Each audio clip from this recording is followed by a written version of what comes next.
គ្រូថ្ងៃនេះខ្ញុំអង្គកិត្តិយសជូនអ្នកគ្រូរឿងស្មានទីតុយនិងអណ្ដើកចូលអនុត្តបទរួចឆ្លើយនឹងសំណួរខាងក្រោមកាលពីព្រៃនាយមានស្មានទីតុយនិងអណ្ដើកយកគ្នាជាខ្លាថ្ងៃមួយស្មានចេញទៅរកស៊ីក៏ជាប់អន្ទាក់ព្រានទីតុយនិងអណ្ដើកបាត់ស្មានយូរពេកនាំគ្នាដល់រកលុះដល់ជាយព្រៃក៏ឃើញស្មានជាប់អន្ទាក់ទីតុយនិងអណ្ដើកស្ម័គ្រទទួលជួយដោះទុក្ខមិត្តទីតុយហើរទៅពាំទឹកមកស្រោចស្រែអន្ទាក់ឲ្យទន់ឯអណ្ដើកក៏ខំខាំ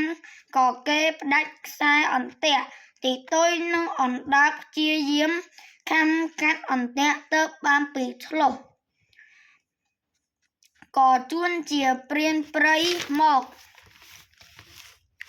សត្វទាំងពីរប្រាប់ស្មានថាព្រានមកជិតដល់ហើយ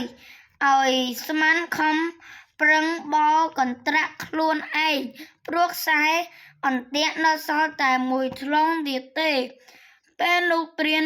ព្រៃក៏មកដល់ល្មមទីតុយនិងអណ្ដើកក៏ចូលទៅពូនក្នុងព្រៃចាំមើលដំណើរស្មានឃើញព្រានមកដល់ជិតខ្លួនស្មានស្ទុះកន្ត្រាក់ផ្ដាច់អន្ទាក់នោះបានហើយបល់ចូលព្រៃបាត់ព្រាននឹកស្ដាយស្មានណាស់រត់ដេញតាមតែមិនទាន់ក៏ទៅប្រទះនឹងអណ្ដើកតែដែលពួនទៅវិញព្រានចាប់អណ្ដើកហើយក៏វិលមកធ្វើអន្ទាក់នោះទៀតទីតុយឃើញព្រានចាប់អណ្ដើកបានក៏ប្រាប់ស្មានឲ្យខ្លែងធ្វើជា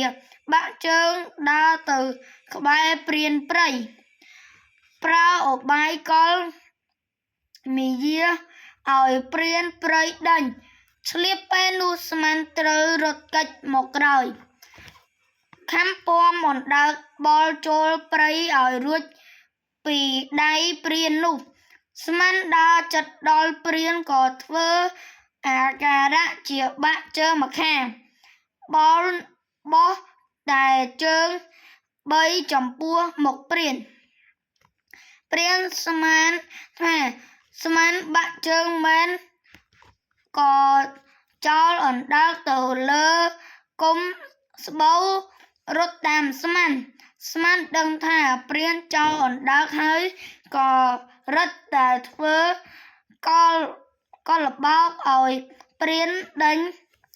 ចេញផុតពីព្រៃស្បូវបានឱកាសល្អស្មានបល់គេចមកក្រោយពាំអណ្ដើកបល់ផ្លោះចូលទៅក្នុងព្រៃធំទីតុយហើរនាំផ្លូវដរាបដល់ព្រៃមួយដែលផុតពីព្រានដើរមកដល់